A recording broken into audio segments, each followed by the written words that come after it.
Hi everyone, welcome to episode 7 of the Startup Playbook podcast. My name is Rohit Bhargava, and each week I interview successful founders, investors, and subject matter experts on how they got started, the strategies they used to succeed, and their advice to current and future entrepreneurs.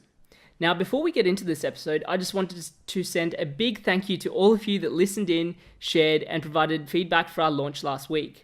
We made it all the way to number 3 on the iTunes store just 3 days after launching, and that wouldn't have been possible without all of your support. This episode is part 2 of my chat with James and Matt. If you haven't already listened to part 1 in episode 6, I highly recommend going back and listening to that first, just to provide more context for this show. In this episode, we get a little bit deeper and dive into specific strategies on how to build marketplaces, why you shouldn't use surveys for product validation, the key feature in building virality into your product, understanding the addictive loops of Tinder and Snapchat, and a breakdown of the strategy that James and Matt used to get their app to rank number 1 in 22 countries and have over 500,000 downloads globally. Without further ado, here is part 2 of my interview with James and Matt. Hi guys, welcome back to part 2. James and Matt, thanks for sticking around. What's up guys, how's everyone doing?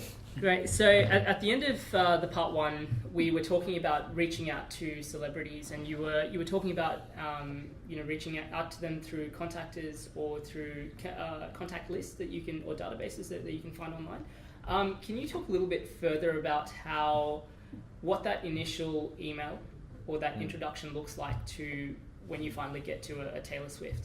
Yeah, absolutely. So the really important thing to understand is to put yourself in the shoes of the person receiving the email. Like, I know that sounds super cliche, but it's like, first and foremost, we're all humans, so our brains work the same way. And this is where Matt and I really like to dive into psychology and like to dive into neuroscience, right? So the big thing that we refer back to is this idea of the reptile brain, the croc brain, or the limbic system, all meaning the same thing, guys. So essentially that means the part of your brain that's responsible for attention, right? So that part of your brain has a 7-second attention span and makes a decision straight away whether it wants to retain any of the information or actually let it through. So essentially that is the first gatekeeper of the person you're sending the email to, right?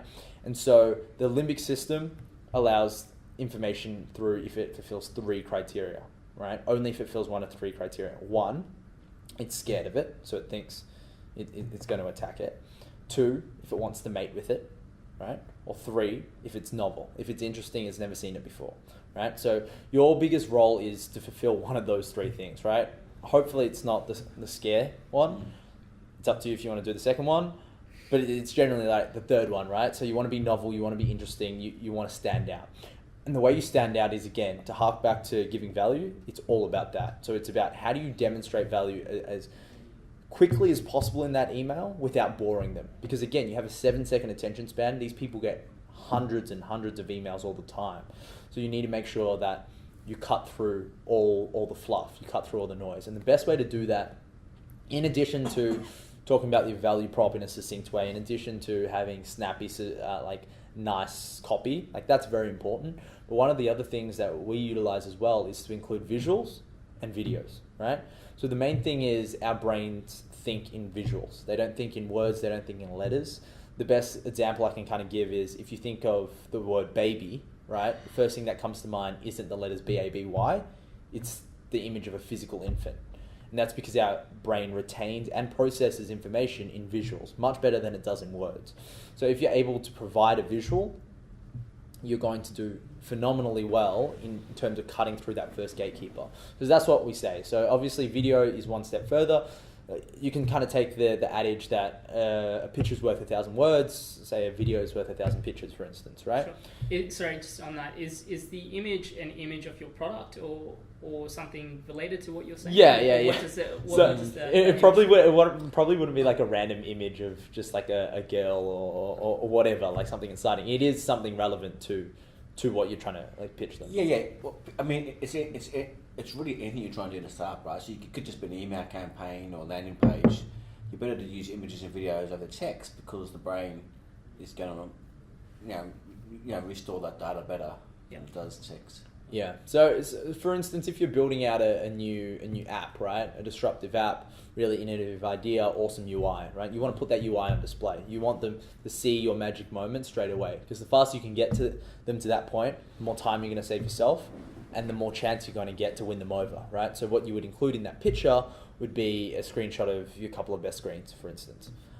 So in terms of the video, what you would do there is maybe just like a little walkthrough or a little prototype and a guide through of somebody using the prototype. That's hugely effective as well. But that's the main thing to remember in terms of that email. And like just an aside as well, a really big thing that a lot of people gloss over is the use of formatting. Like a lot of people don't format. I don't know why, but they just don't, right? So you can bold certain text, you can capitalize certain text, you can italicize certain text, you can underline certain text. This is really important to draw the reader's attention to certain areas in your copy. Because again, if you make the mistake of writing too much copy, they're not going to read it anyway, right? If you write just enough copy and you use the optimal amount of words, for instance, maybe they might read it all, but they might not emphasize or focus as much attention on what you want them to see. So being able to format an email, because it's all in a text formatter, you're able to draw and not manipulate, but you're able to address and control where the attention of your reader goes. And that's hugely beneficial because you really should be holding the remote to their attention. Like that is the biggest thing. Like when you're talking to them, when you're pitching them, you need to be controlling what they see, when they see it, how they see it. That comes through in copy, like that comes through in tone of copy, that comes through in formatting, that comes through in images, that comes through in videos. And you're really trying to communicate your brand, your culture, and the values that you represent as well. Because at the end of the day, it's a static email, right? And they're going to make a snap judgment in 7 seconds if they like it or don't like it. And that's often unconscious. Like that doesn't happen on a conscious level. It's not like they think, okay, 7 seconds is up. I like this. I don't like this. It's like they look at it. If their brain even thinks, oh, this is kind of interesting, this is something I've never seen before, they'll actually take the time to read it. If not, you'll probably go in the trash bin and you'll never hear from them again. So that's a really big thing to remember, is to focus on the emotional aspect of that email. You want to humanize it, as Matt talked about in the last part. Sure. So obviously that email will look different. Everyone's branding will be different. The person that you're trying to reach will be different for everyone that's kind of listening. But do you have a general sort of format that you recommend, or kind of number of words, or? There's really no set rules with all this. It's really you gotta have a hunch what it works, then you gotta A/B test that hunch, because it's really hard to predict what the market wants, and the market's always changed. Things change. You know, the way our brains have been wired now is changing as it was like 5 years ago or 10 years ago with the iPhone and Google. Okay, so it's the ways other people's brains also change over time, and also depending who you're marketing to, they could have a different set of expectations of how they read a landing page and how you think you should do it. So there's no really hard and fast rules. It's a question of what I call lots of mini true state experiments. Sure. You're trying to find out what the truth is. Yeah. As fast as possible. And so you mentioned that it's really important, obviously, to have brand congruency, but also tap into things that are emotionally appealing to the person that you're sending an email to. Yeah. How do you find those things out? So whether they're with an A-list celebrity or maybe it's an executive at a B2B, so at a large sort of enterprise company, how do you find those sort of things that emotionally will appeal to that individual person? With the celebrities, it's quite easy. You can research them and find out what are their interests and likes. The guys that did what was the game? Running game in Melbourne. Oh, Crossy Roads, yeah. So there's a famous YouTube gaming guy called Peter Dewey. He's the biggest of the most channels, and yeah, they had reached out to him early on with a game they did before Crossy Road, and realised something about his pet dog, and mentioned that in the email, so that would have spoke some emotional connection with him. So with celebrities, it's a little bit easier. You can know who they are and what their likes are, but it's no different to with a whole group of customers. With say people, certain types of people who can be geeks. They could like Vikings and axes. You can sort of have a guess of the things that's going to appeal to them. Sure. And therefore you structure your content towards that way. Does that work the same for you when you're building apps and looking at more the consumer side and getting people to download? Sort of profiling your user base and what does that process? It's no different than how they make films in Hollywood, right? Before they make the film, they've got to say, well, who's really going to watch this? And with Hollywood, when they commission like $100 million film, they sort of, the execs tick a box, say, okay, we know we're going to get the mothers, we know we're going to get the kids, and that's why Pixar films work so well, and Disney, is that they cross-pollinate so many different verticals. And that's why it's also hard to greenlight a film that's just going after one vertical, like a serious topic or a documentary, is that the window of opportunity is only that one vertical, right? So it's, a lot of these obviously smart people is that when they build something, they have a really good hunch it's going to tick all the boxes for this type of demographic vertical. Sure. Yeah. So for a first-time startup founder, what are some of the ways that they can sort of have a better understanding of the profile for their customers? So with my background in working with emerging fashion designers, oftentimes you would hear a lot of designers say, I'm trying to reach out to people that are 18 to 24 that want to spend $1,000 on a hat because I made it. The congruence between who they're trying to reach and the price points and their branding isn't quite there. Yeah. So to me, it's an interesting question because I don't know what your take on this, but I'll go first because there's a funny paradox going on here. You want to think about your customers, but you don't when you're making a product, right? Because you want to be selfish about how you make a product. Because the best products, I think, are made by people who have they're trying to solve their own pain point in their lives, and they sort of operate in a very closed doors environment. So if you study how the people that made, so two guys that made WhatsApp, the guy who made Flappy Bird, the team behind Cross the Roads in Melbourne, the guy who did Plenty of Fish dating website, and the guys behind Talking Tom, you find that they all built it in closed doors and didn't ask anyone's opinion. Same with Apple, I find really, they didn't go out and do any market research. They had a really good hunch of what they thought the product would be when they released it onto the market, and they sort of closed off opinions as they were making the products. And I think that's the best way to make a product. You got to be a little bit careful if you're making a product and you start to get too much everyone else's opinion involved as you make it. It becomes a watershed of too many opinions, you get confused, and when it comes out there, the product's too close to me too because you've asked someone's opinion of what they want, you know what I mean? So you want to keep it quite, almost like a selfish experiment. My take on it. Mine's actually pretty similar because in terms of segmenting out customers, in terms of doing the research, like all of it's going to come down to a hunch. Because even if you do research, you're going to have a hunch of the type of people you want to research. If you do apply the takeaways and the feedback that they give, again, it's going to be a hunch that's the right feedback to have. So in terms of what I personally think, I would say go out there, build it really fast, listen to data, because people don't lie through actions. People can easily lie through words, right? So my thing is when you go out and whether you do a focus group or you go out and just talk to people, right?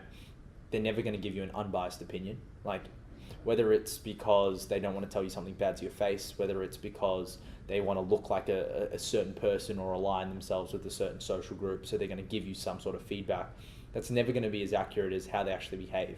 So listening to actions, I find, is a whole lot more accurate, is a whole lot more beneficial than listening to just words and just feedback. So in terms of how you would segment it, how you would target it, and learn about your customers is get it out to as many people as possible and find the people who are most engaged with it, and then double down in terms of analyzing who they are, what their behaviors are, reverse engineering their process and their user story essentially. Yeah.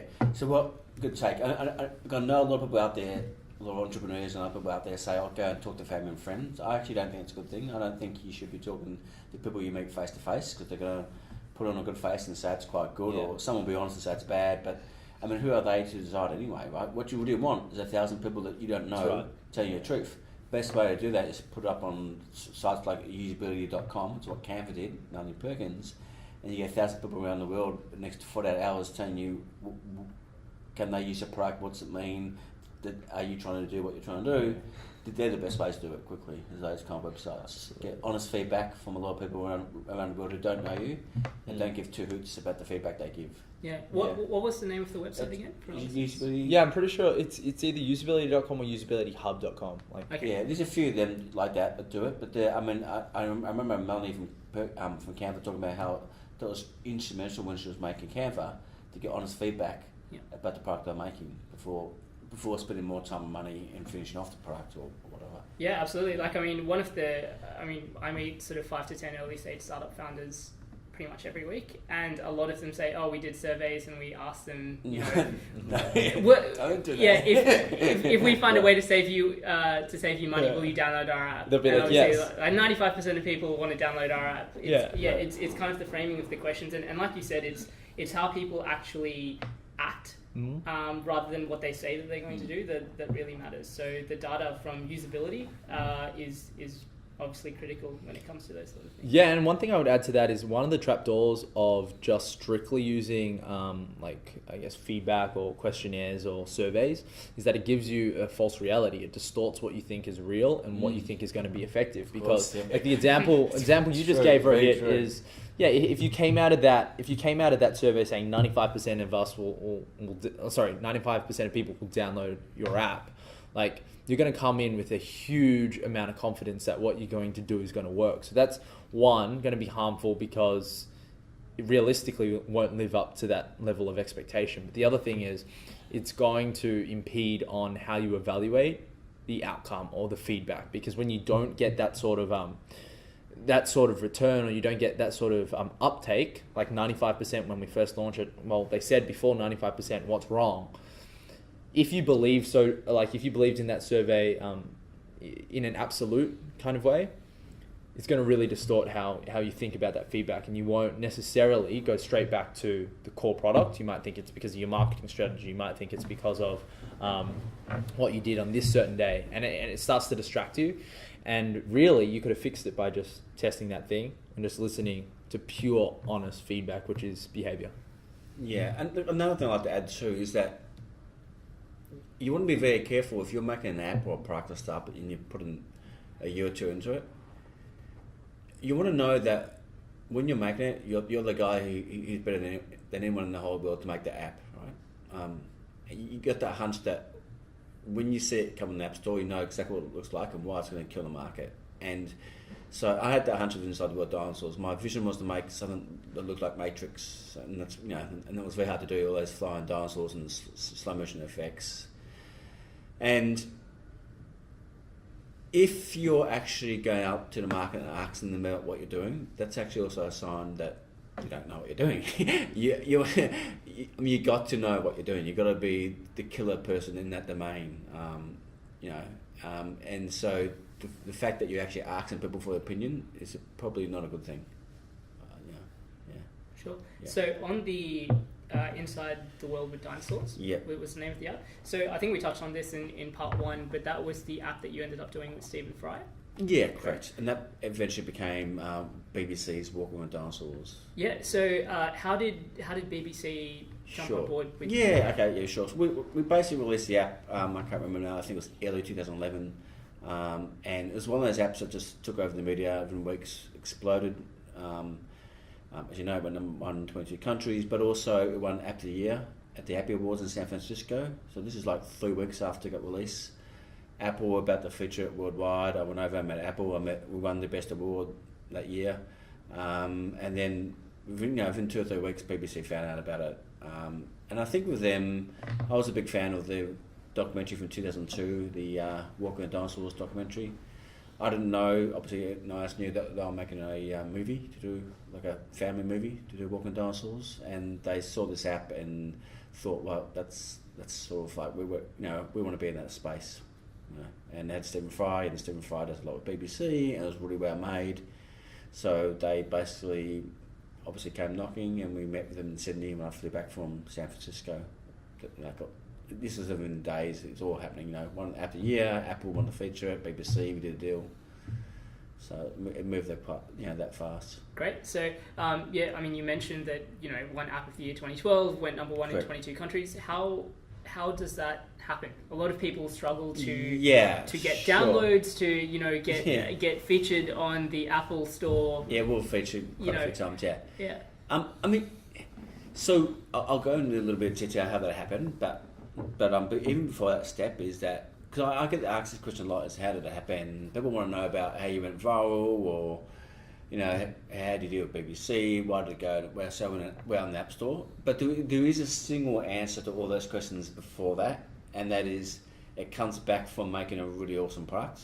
Okay, the more you focus on making awesome products, everything else happens from that, right? Organically. The more not awesome your product is, the harder it's 10 times harder to get anything done. It's 10 times harder to get hold of journalists. It's 10 times harder to get hold of celebrity. It's 10 times harder to get hold of Apple to feature it. Nothing really happens. Nothing good. There's no gravity in your life, okay? And so, I say to everyone I meet is that focus on the product, and your heyday will come from that. But if you don't focus on a product, it's just going to be so hard to get them done, because it's a product-focused world, you know what I mean?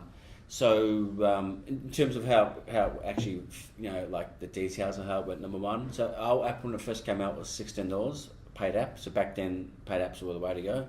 Freemium sort of wasn't heard about. It was a paid app for a few months, and we decided to focus on a campaign for just 2 weeks. We'll be free for a week or 2 weeks, can't remember, completely for free. And that was part of a lot of things I was learning at the time. It was about virality and growth, things I know now, but viral coefficients. I was following a guy in America called Andy Chen, who back then wasn't a big name, but he was writing blogs about growth and virality. And I realised also at the time what Dropbox were doing. They just started this campaign where Dropbox was for free, but if you had 5 more members, you emailed in 24 hours, they'll give you an extra 2 gigabytes of space. That's now famous, but back then when they were doing it, it was just coming out. So I had this idea that, okay, I was happy with what we're doing inside the world of dinosaurs, but if we were to make it for free and we'll introduce viral hooks into it, like Dropbox doing, and all these different kind of things, maybe we'll do a lot larger kind of way.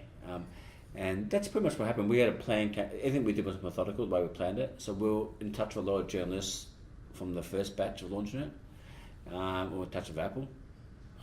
And another thing we did was quite interesting. I think I mentioned this to you before, James, is that we got in touch with a lot of daily deal websites around the world, in Australia, America, England, where we said, look, this thing normally costs $16, but today it's for free.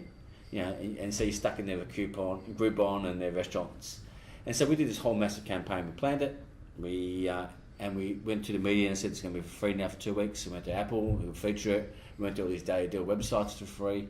So you had this massive app which everyone knew about, but I had to pay $16. So not everyone brought it. Although it was doing very good business, like phenomenal business and money. But the minute it came for free, and it was early days, it went to number 1 in 22 countries. The reason why I did that also is that now you've got an extra 500,000, 1 million people that know about the app. We got it for free, sure. But guess what? Because it's a good app, they share it inside. The app started being shared inside, so the growth kept on going. So, and I remember, this is well before I remember reading about this years ago, before the App Store even came out. There was a book by Life of Pi. It was made into a movie by the Chinese director. He's a very famous author, The Life of Pi. But I remember reading an article on Wikipedia when he released a book, he made for free on the internet, and the publisher said, "What are you doing? You're making Life of Pi for free." He goes, "I'd rather have 100,000 free users to get my first 1 million paid users." So it's a way of basically what we talk about this a lot in two-sided marketplaces. You provide liquidity to get things going. It's the engine to get things going. Yeah. So it's the cheapest way of marketing is by giving it to 100,000 people, and if the product's great, they'll talk about it. Yeah. I mean, like it's definitely giving up the short-term gain that you would have got from people paying $16 per app download, which these days is almost unheard of. It's unheard of. So giving up those the money that you would have been doing to look at the more long-term prospects of what does this mean for you to get those additional. What did it end up being? 500,000 downloads or something like that? Yeah. So, and using that to then have long-term success and leading to the BBC deal and all those sort of things as well. So, What was there a particular when you were heading down that path, was there a particular not strategy, but goal that you had in mind for downloads, or was there any particular expectation? It's very hard to measure goals and metrics. You sort of just go on the hunch of what's happening at the time, and I could see some trends. I could see what Dropbox doing. I was reading Anya Chen's blog on growth and virality, and I was learning about viral coefficients and how it works, the same in biology, and I sort of worked out really quickly that we could do so much more if more people actually had the app. So a good example is that in Northern England, if like 20 people in one school or university had downloaded and installed the word dinosaurs, it could be the app they need for the education forum, and but how do I get the word out for them? Okay, well, the only other way is Apple feature, or you go on to all these blogs and you do ads, and it's a very long way of doing it, right? You want them to have the app overnight, because the whole point about apps in the cloud is that anyone can download the app overnight anywhere in the world. If they love the products, which most people did because it was great products, they would tell other people to spread it. And if you had this spreading tool inside the app, which we had back then, and then that wasn't a big thing, that wasn't a known thing to do that, then that enables you to share the app fast. And if the reward for each person that comes on the app, like what I call a node in a network, has a reward in that value chain, well, then they keep spreading it. And that, again, is what Dropbox did so well, is that everyone that came on, every node that came on a network, had a value to come onto it and stay onto it. Yeah. What I also love about this is that it wasn't just, okay, we're now making the app free and people will find us. You actively went out to promote the fact that it was free, which I think, again, a lot of startups don't tend to do. So they'll focus on building a great product. Yeah. But when they initially launch, they'll assume that people will come to them. Or, if they do discounts, it's more, okay, crap, we need users to come on board, but we don't really know how we're going to do that. So I find it really interesting that, you kind of double down on specific sort of marketing channels when the app did go for free, where you wouldn't be making money from downloads. Yeah, it's exactly. And if for your customers listening, I mean, it was really to do with a lot of things I've written about how to go viral, and there's a formula called the viral coefficient formula and the K factor. There's other people who've written about it. A guy called Dave the Strokes from Matrix Partners, VC firm, and Anya Chen. There's quite a few others in the early movement or growth hacking. But if you study the formula, you realise that you have to get a certain amount of users each day for it to grow. And it was exactly that whole thing that memorised me early on in 2011. I was like, oh, okay, I get it now.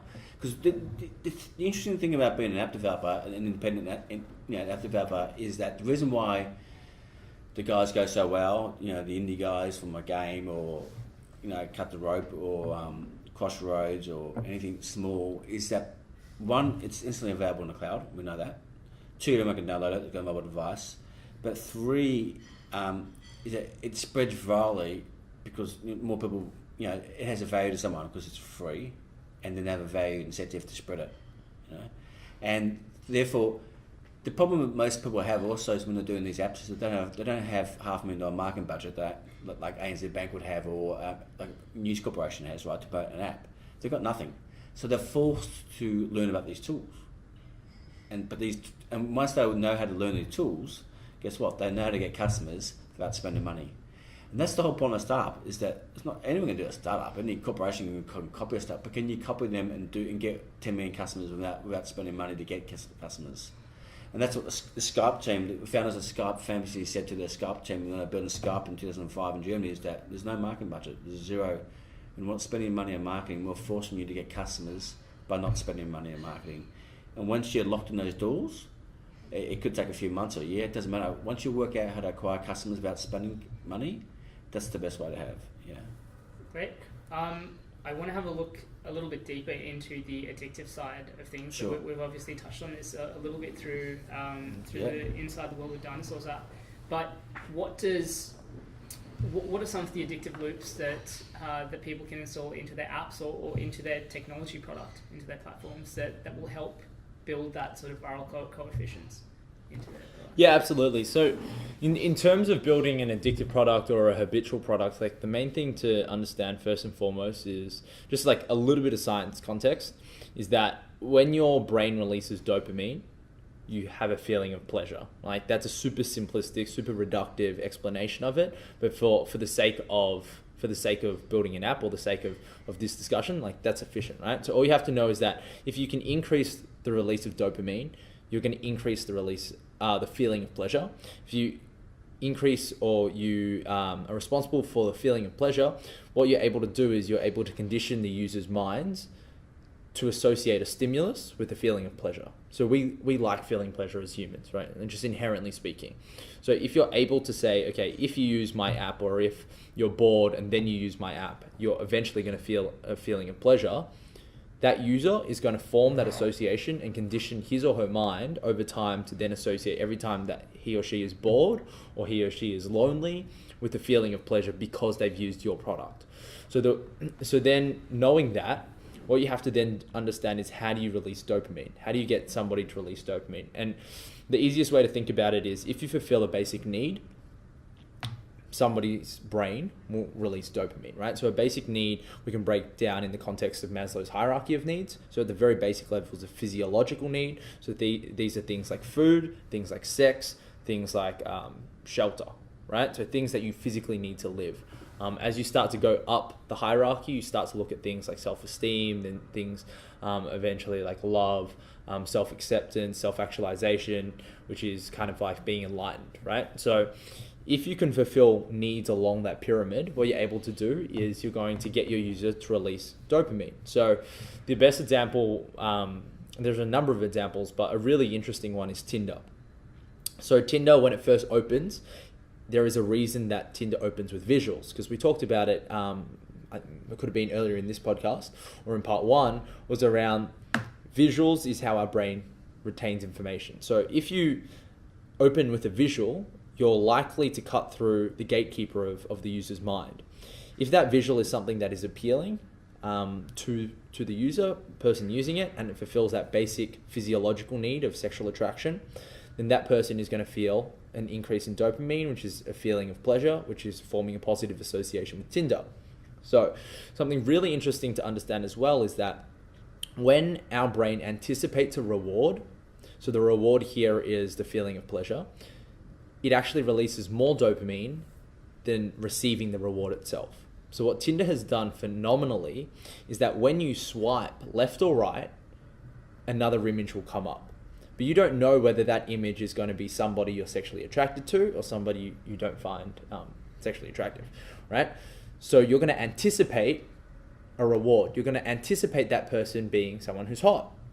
And because you anticipate that reward, your body releases more dopamine than if you actually got that reward itself. So this is a phenomenon that is true in all addiction. And this is why gambling addicts progressively have to bet more and more and more, because every time they almost win, they get a whole lot of dopamine. But if they keep on doing that, their body desensitizes to that amount of dopamine. So then they're going to have a bigger hit next time, and a bigger hit, and a bigger hit. That's why they bet more money.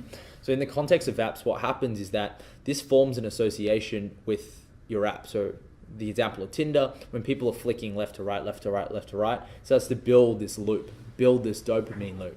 So the more they use it, the more they want to use it, because their body's slowly being desensitized to the amount of dopamine they get from anticipating the next person being hot.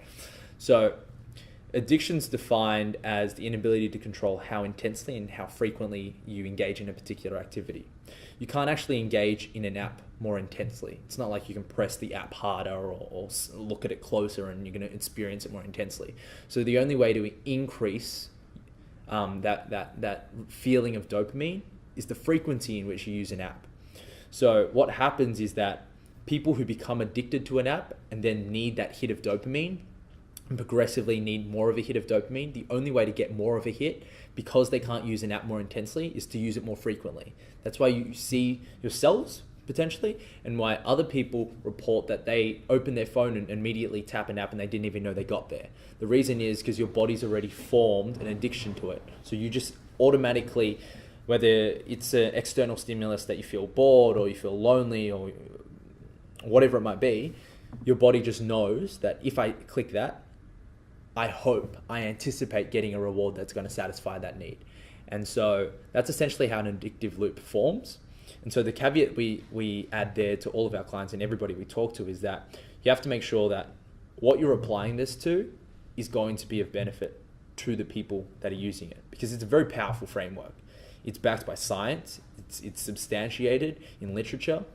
So it means that if you do these steps, if you correctly satisfy these needs, people will have an inability to control how intensely and how frequently they use your product. So you have to make sure that your product is going to be of net benefit to them.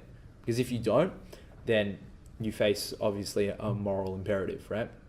But it's a really, really interesting topic, and it's fascinating to then reverse engineer and deconstruct popular apps that do this so well and understand why people use them so often. So another great example is Snapchat. When you receive a Snapchat, you get a little red box or a blue box if it's a text message, but you actually don't see what's behind it. So obviously you're going to be anticipating seeing something cool, right? Or reading something interesting.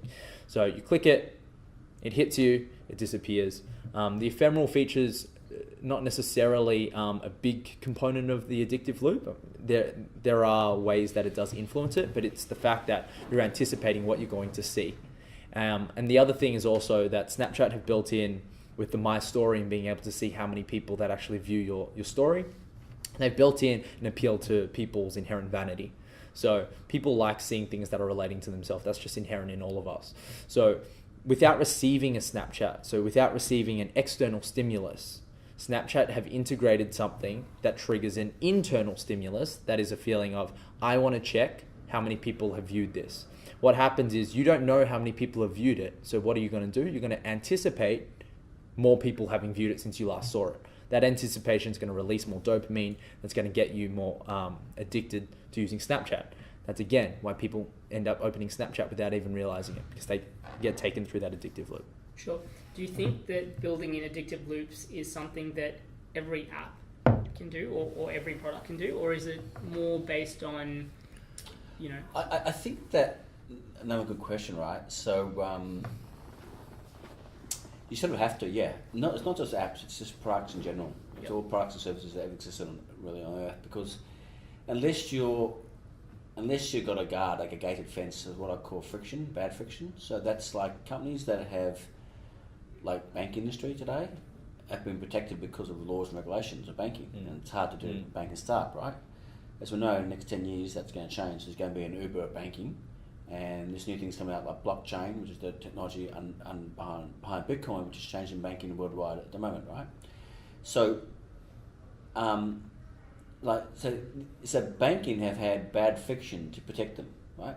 With startups, right, if they don't have a patent, if you're just doing like Instagram photo app against Instamatic and there's no patents and they're not going to copy the app and do it in China, the only way you can protect yourself against another competitor, there's two or three things, right? It's what they call virtuous loops and network effects. So the faster your app gets out there, the more people use it, the more, and it's a good app, the more goodwill spends, word of mouth, and the more people know about it, the stronger your brand becomes, and the more network effect it becomes, right?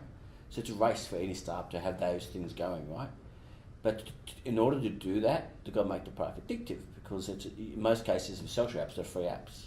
So making something addictive enables you to turn on virtuous loops, enables you to turn on network effects and brand, and they become your defensible strategy around the world, you know, and that's the only way you can defend, is always creating innovation to protect yourself against your competitors.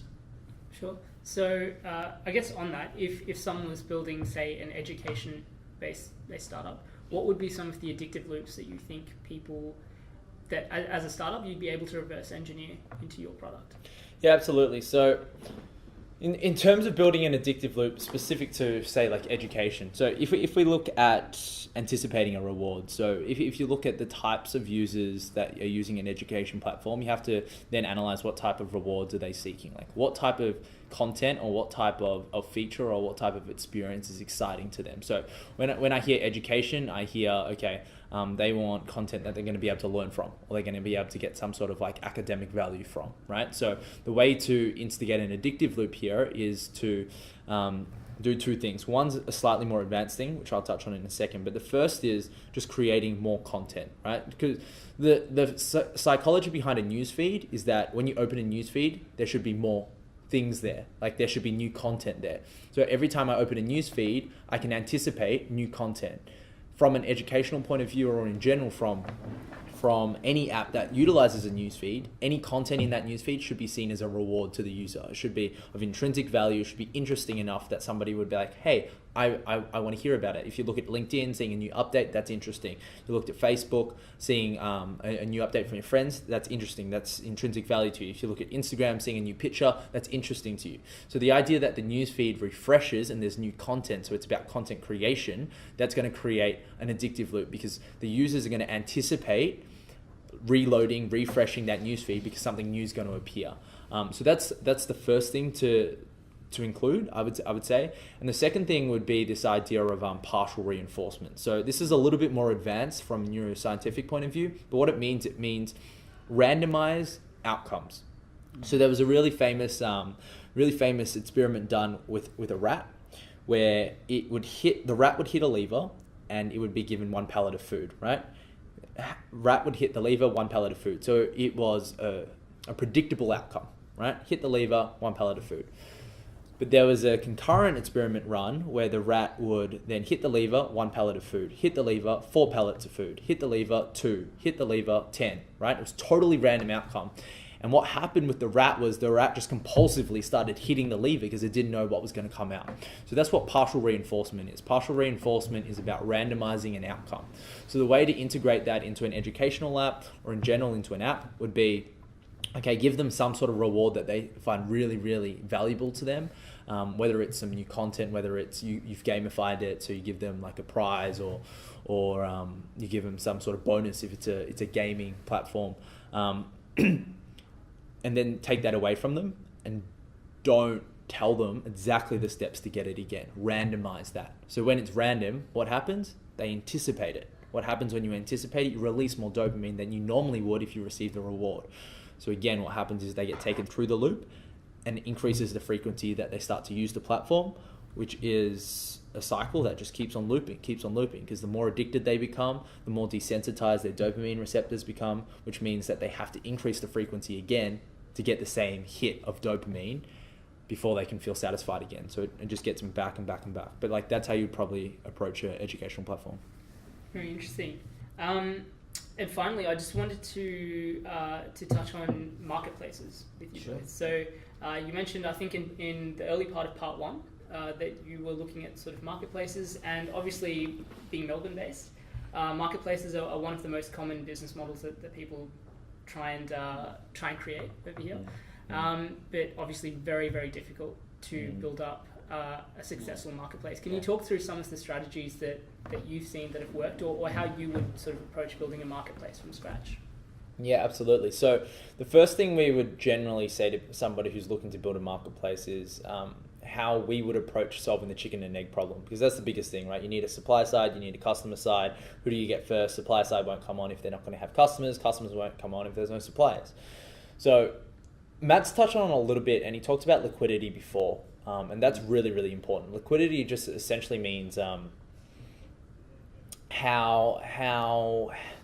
what is the interaction, what is kind of the network effects between suppliers and customers at a very early stage. So what you want to do is you want to start with a very dense location. The reason you want to start with a dense location is a very effective way of fabricating liquidity or instigating liquidity in your marketplace at a very early stage is to do a lot of heavy lifting and what we call grassroots marketing. So a lot of that stuff is what Paul Graham talks about in terms of do things that don't scale. You're not going to get an immediate return, and it's not scalable in the sense that it will go viral overnight. But it takes a lot of heavy lifting from your perspective. So that's going out to the community, touching base with them, a lot of face-to-face stuff to get these early people on board. And the reason is that you want to win over a very select few people, both a supply side and a customer side, in a dense location. So we're in Melbourne. So if you were trying to launch a marketplace in Melbourne, you would go even in a subsection of Melbourne, just go over a couple suburbs of Melbourne, or potentially even one suburb of Melbourne. Look for a supply side and hand pick the customers for them and match them up. That's what like fabricating liquidity is, right? It's kind of smoke and mirrors kind of thing. So the supply side will come on and you'll make sure that their experience is good because you'll find the customers. The customers on the platform at a very early stage, you're going to make sure their experience is really good because you already have the supply side, because you've done the heavy lifting, you've gone and spoken to them in person, and you've established that their needs can be solved by the other side.